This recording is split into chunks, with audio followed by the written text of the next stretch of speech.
The Packers and the Bears kick off week 1, and the storylines swirl from Justin Fields' attempt to regain his footing in the league, if he ever had it to begin with, from Jordan Love's murky future to the specter of Aaron Rodgers that hangs over all of it because, after all, he owns the Bears, or at least he did. Does the title transfer?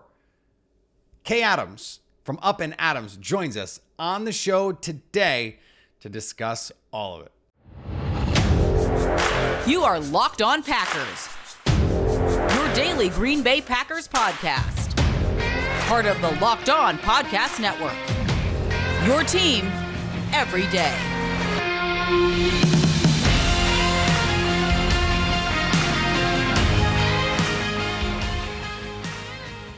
You are Locked On Packers, part of the Locked On Podcast Network, your team every day. I'm Peter Bukowski, and I cover the Packers for The Leap, a newsletter I would love for you to subscribe to. Follow me on Twitter, Peter_Bukowski. Follow the podcast on Twitter, Locked On Packers. Like us on Facebook.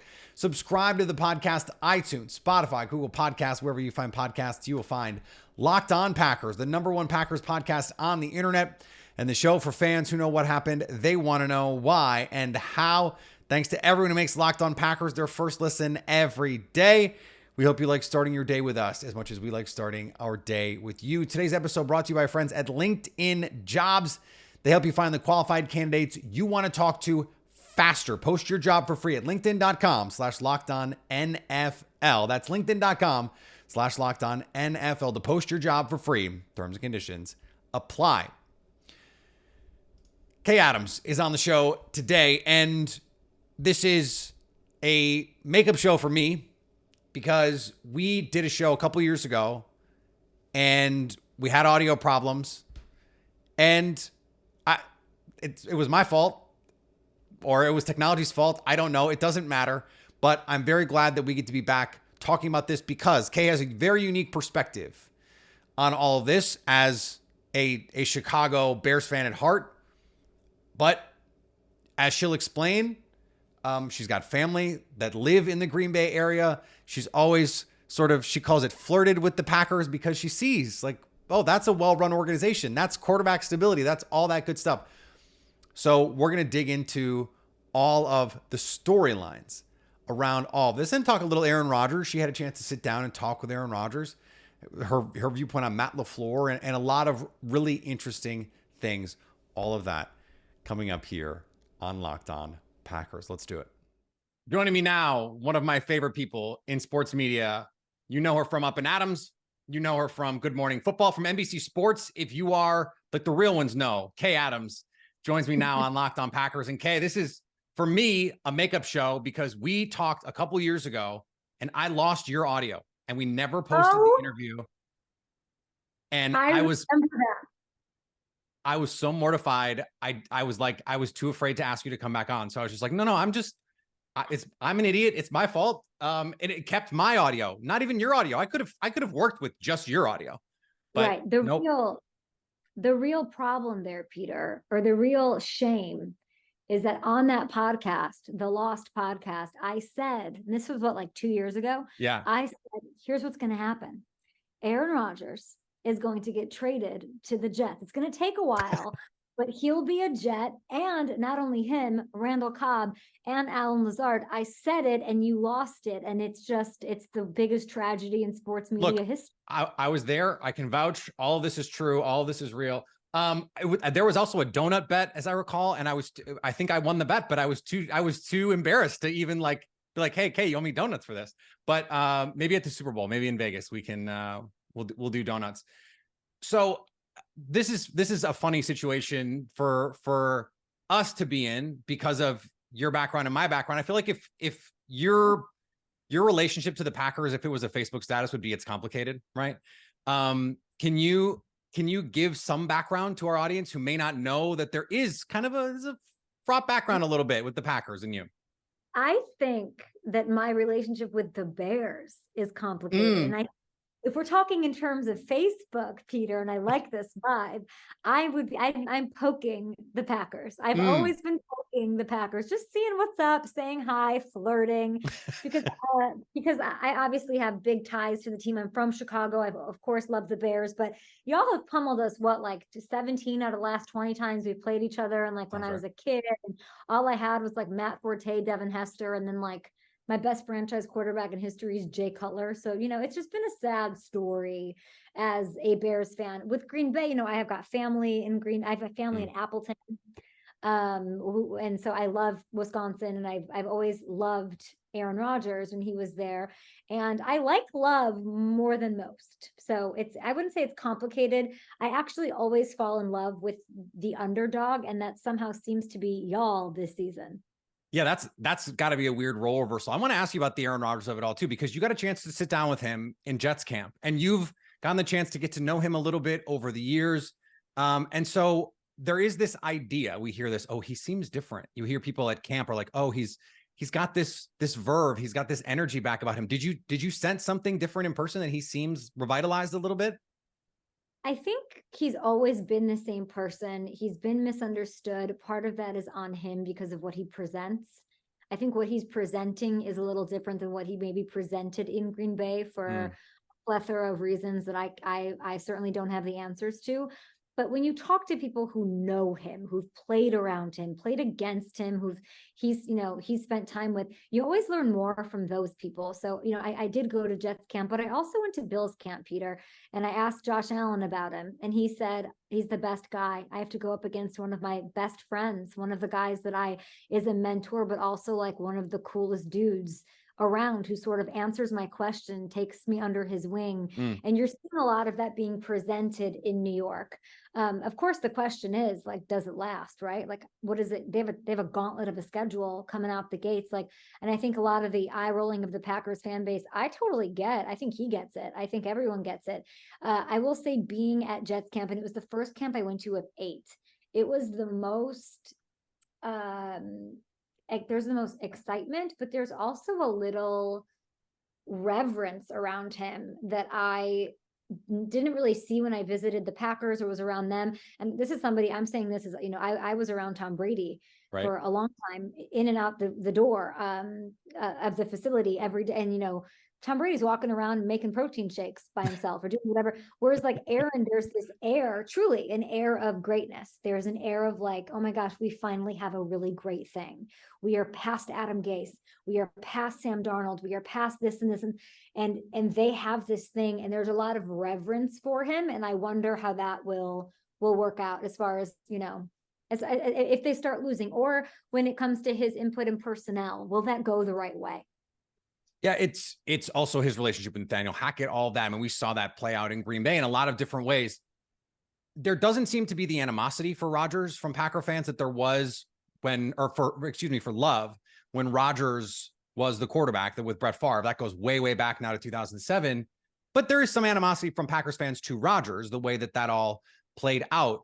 I'm wondering from your standpoint, as you watch this Aaron Rodgers career take off, was there ever a moment, the fan side of you, where you were like, they can't do this again, right? Like Favre forever, and now they've got this guy. Like, did you ever have that moment of like, you got to be kidding me?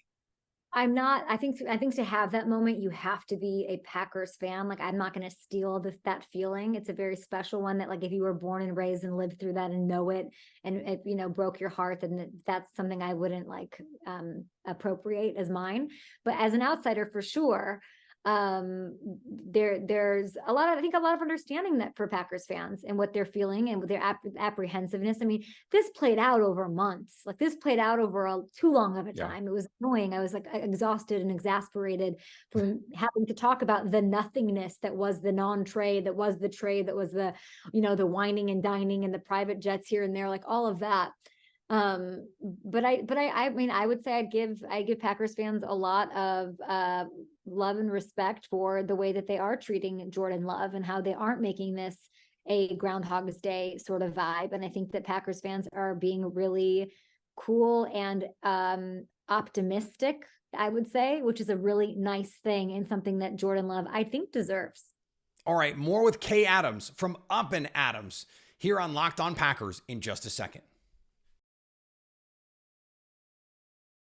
These days, every new potential hire can feel like a high-stakes wager for your small business.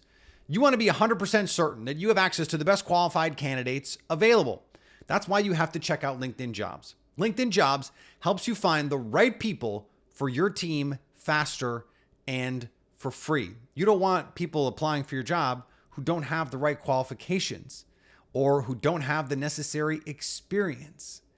Add your job, and you can use simple tools like screening questions to make it easy to focus on the candidates with just the right skills and experience so you can quickly prioritize who you'd like to interview and hire. My mom always said you apply to jobs to get interviews, you get interviews to get job offers, and you get job offers so you can eventually find the job that you want. It's the same thing with hiring.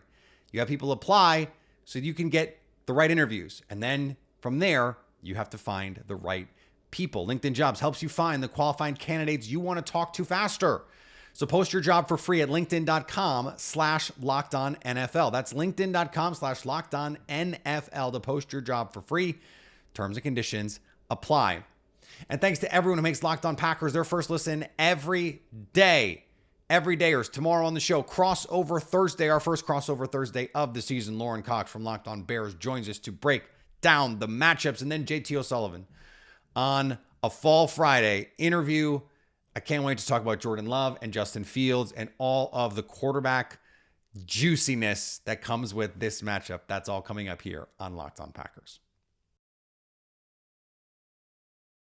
You got a chance to talk to Robert Saleh. There is this, Jordan Rodriguez did a great piece on all of these Shanahan tree play callers, all these guys.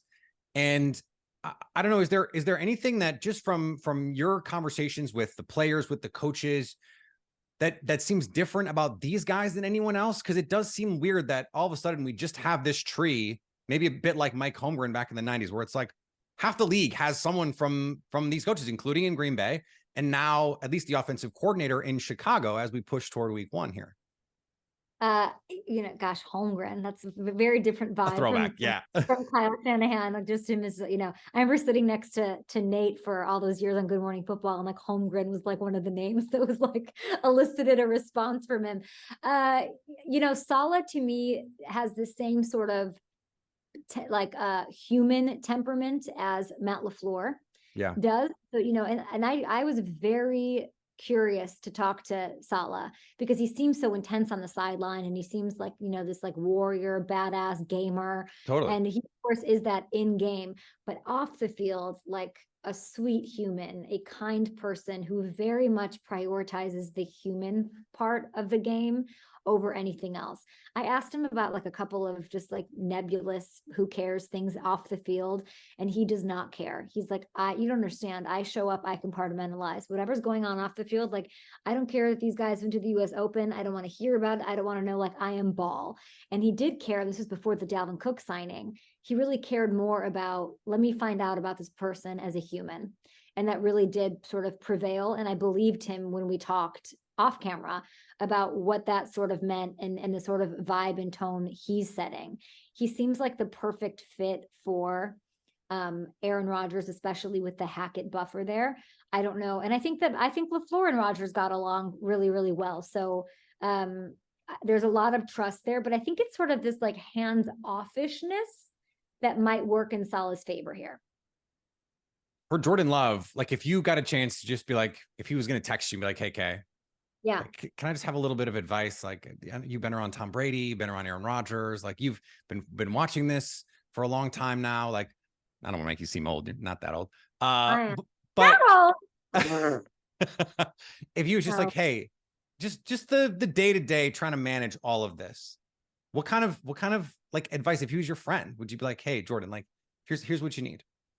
I would say don't live in the shadow, right? Like don't do what was sort of forced upon Aaron Rodgers in the big shadow of Brett Favre. Just be yourself. I think his team's definitely letting him do that. And I think I would just, not to bring up X's and O's, just be great to your offensive line. Love them, love on them. You saw, if you were to learn one thing from Aaron Rodgers, it's have that sort of a golf cart relationship as much as you can with the guys like Bakhtiari. I mean, if Jordan Love is really set up to succeed, I don't think for whatever reason the expectations are lofty. I think he's going to undersell, over deliver. And, this offensive line has allowed 1 sack all preseason. I'm loving to see these numbers. I'm loving to watch the tape. There's obviously a lot of questions Love has to face. But I would say, like, people are sleeping on him, Christian Watson. I don't know why Christian Watson isn't did Aaron Rodgers make Christian Watson? I don't know. He's a pretty freaking good wide receiver, and Jordan Love seems to be connecting with him per your timeline that I stalk. So I would just say be good to the offensive line, because I think that's something that Aaron Rodgers is going to miss a little this year. Where are you with Justin Fields? Why do you hate Justin Fields? I don't hate Justin Fields. I really don't. No, we're flipping this around. This is not about me. I'm not going to defend Justin Fields. You have something against Justin Fields. You are spewing the venom. Like, you are, I know it's the most storied rivalry, but like, give me your issue with the young, bright quarterback. Okay. I don't have an issue.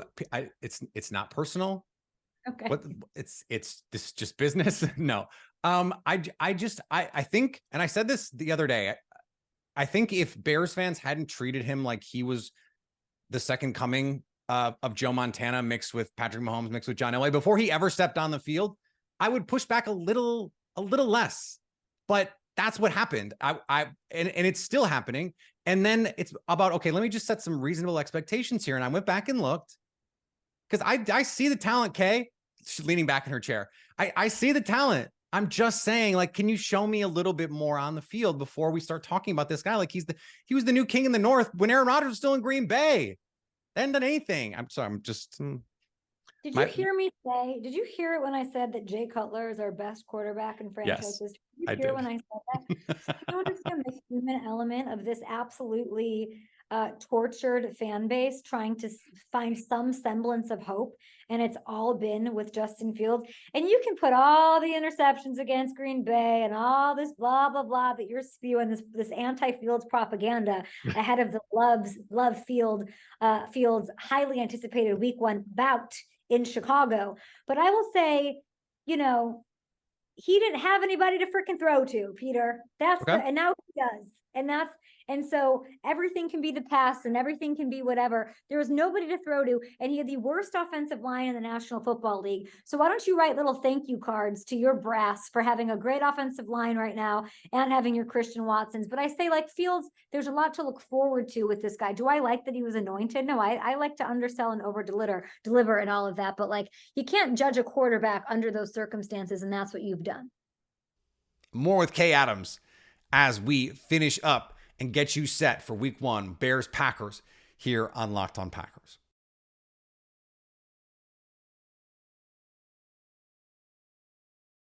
Thanks to everyone who makes Locked On Packers their first listen every day. We hope you like starting your day with us as much as we like starting our day with you.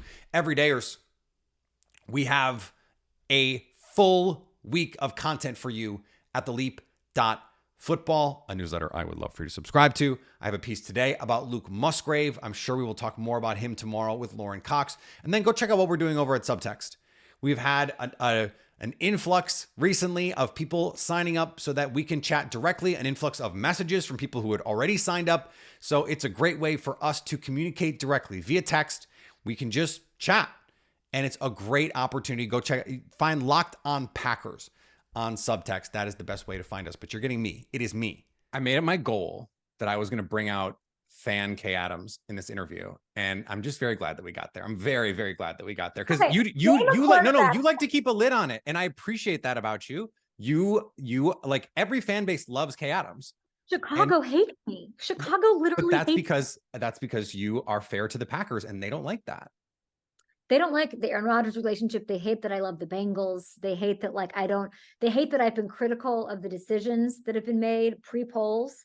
Once polls got there, I was celebrating, but there's decisions that they've made as an organization, even as an ownership group, that once you sort of see the way the other 32 operate, or the other 31 operate, and you're like, well, why can't we? Like, look at the Bengals are mom and popish too. The Bengals, but they're sort of they don't spend any money supporting their team. But I would say this, like, I can't name another quarterback in recent memory that has been in a worse situation than Justin Fields until potentially this year and above that. So I'm not saying he's going to be great, but you cannot tell me that he can't be great based off what he hasn't had to work with. And that's what you and other haters are doing. Okay. Fair enough. Fair enough. True or false? The best case scenario here is that Fields is really good and Jordan Love is really good, but Fields is just a little bit better. And we actually get a rivalry because like Rasul Douglas, who's only been on the Packers for 2 seasons, was like, this is not a rivalry. All we do is beat Chicago. Like, isn't it better for the rivalry if both teams are good? Or would you just like to beat the Packers a million straight times? The rivalry, I think it's a good question for a Packers person. Like, why are y'all calling it a rivalry? Why do y'all? It's not really. It's not really to Packers fans, I don't think. You don't think Packers fans treat this matchup? Well, they treat it like a rivalry, but I'm saying like it's sort of like, and Wisconsin listeners will get this more than most. It's like Madison and Marquette. Like Marquette loves to beat University of Wisconsin, and I know the Badgers, Marquette goes Eagles. I know, and the Badgers don't really care about beating Marquette that much. And so I like that big beer can up there. I've partied at Marquette before. Yeah, I don't doubt that. But I just don't think the Packers cares. Like every time, I said this the other day. Every time a coach gets hired in Chicago, what do they say? We have to beat the Packers. Lovie Smith, introductory press conference. We have to beat the Packers. Matt Nagy, we have to beat the Packers. Justin Fields, we have to beat the Packers. The Bears sign an offensive lineman. One of the first questions Chicago media asks is, what's your relationship to Green Bay? I hate the Packers, he says. So I think there's a difference in perspective here. Am I wrong? You're not wrong. I just think it's the best case scenario is what you're saying, that they're both freaking great and in better situations, and we can get this thing going again.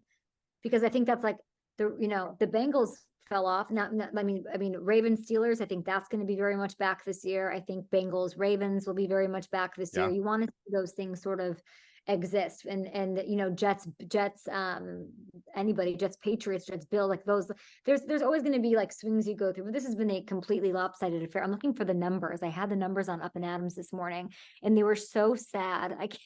Chicago's just looking for something to cling on to. I mean, they beat, I believe, the Niners week 1 last year, Chicago, and it was as if they won the Super Bowl. Like the amount of venom spewed my way for sort of not supporting them is like, and then, it didn't happen. I the Lions are getting a lot of hype too, which is bananas. Every time, I had Calvin Johnson on the show and he's like, I expect them to win the division. Aqib Talib came on and said, I think they're one of the final 4 teams standing in the NFC. And I'm just like, just let's hold on. Let's relax. Kyle Rudolph came on my show. He knows Kirk Cousins better than anybody. He says, they're winning the division. They've got the most consistency. They've got the known product, at least until the playoffs, right? Yeah, I don't understand. I think the Lions are probably the favorites and the rightful favorites, but like we need to pump the brakes on that one a little bit. Why are you saying that when the Vikings won the division and they just because I know they had the worst defense, but if that's even just a little bit improved, like how can you not give it to them? I think they were more like an 8 or 9 win team last year that got really lucky in these close games. The offense, if you look at the underlying numbers, not nearly as good as like the final gross numbers, the totals. Like, I was Vikings fans are always like, they were 7th in yards and this. And I'm like, look at the per play numbers. Look at some of the other numbers. Like they just weren't that good. I think the offense was mediocre. It can be really good. Justin Jefferson's awesome. Like Justin Jefferson is incredible. Jordan Addison's awesome. Like they're going to be good. And we'll see. Yeah, Jahmyr Gibbs, I think, is going to lead all rookies in total yards. I think he'll be a stud for that Lions. He's scary. I have to say, Jahmyr Gibbs, like the only thing that can hold them back, I think, is Jared Goff. But we'll see. He played really well last year. So played really well with a great offensive line, and they happen to have one. Yeah. Who's your pick in the NFC North then? It's a great question. I'd like to see the Lions do it just for parity. I think, I do. It's to me, it's Cousins last year. It has to be. Has to be. They got to go with somebody young that can spend some money and help rebuild this thing. They can't afford Cousins, and gosh knows what will happen with him. But I think they're the most tortured fan base in the NFL in history. I can say all I want about the Bears. Like the Vikings have had a taste of greatness and nothing more. Like it's completely horrifying. But I will say, I'm not going to give it to Chicago. I think Chicago. Oh man, I don't know. To me, like it's a little disrespectful to put Jordan Love above Justin Fields because we know how good Justin Fields can be if he's surrounded by something. So for that fact alone, we've seen the flashes we have not seen out of Love. So it comes down to like, who do you trust more, right? Who do you trust more with coaching? I guess LaFleur, sure. He's got some stuff to prove too. I don't know. The NFC North is wild. So I guess I'll give it to the Lions. I think Lions are the favorite, and I would be happy if they won. All right. So my takeaway from that is Kay thinks that the Bears are finishing ahead of the Packers, and that's gonna be the headline of the episode. And we're not gonna do that. Great. No, do that. Wait. You can do that. You can do that. I believe in Chicago. They need to get it, they need to get it together. The fan base of Chicago is just completely unhinged. You are right to have that takeaway. It is an unhinged fan base that is so resentful and is so upset, which is understand. Like if I was a psychologist, I could figure it out. But there's something that, the reason, and I keep bringing up the Bengals because people always ask about it. Like they just sort of learn to enjoy the moment. Like that season, like you have a great quarterback. Like you have Fields, you're building, just enjoy it. Don't jump on everyone that isn't with you, and don't freak out when just sort of enjoy what you have. And I think Jets fans are doing that because they're just on cloud nine, even if they don't win, they're on cloud nine right now and enjoying it. And I wish Chicago fans would do the same. They don't believe this, but I love engaging and interacting with Chicago Bears fans. I really do. Not just trolling them when people actually want to talk football. I love to do it. I love the rivalry. This was so great. Thank you so much. And thank you for bringing fan Kay Adams. I had a blast. I didn't think I'd be defending the Bears, but here we are. And hello, little friend back there. Who's back there? That's my son. Hi, cutie. Justin Fields jersey, right? Yeah. Oh, how did you see? How did you know?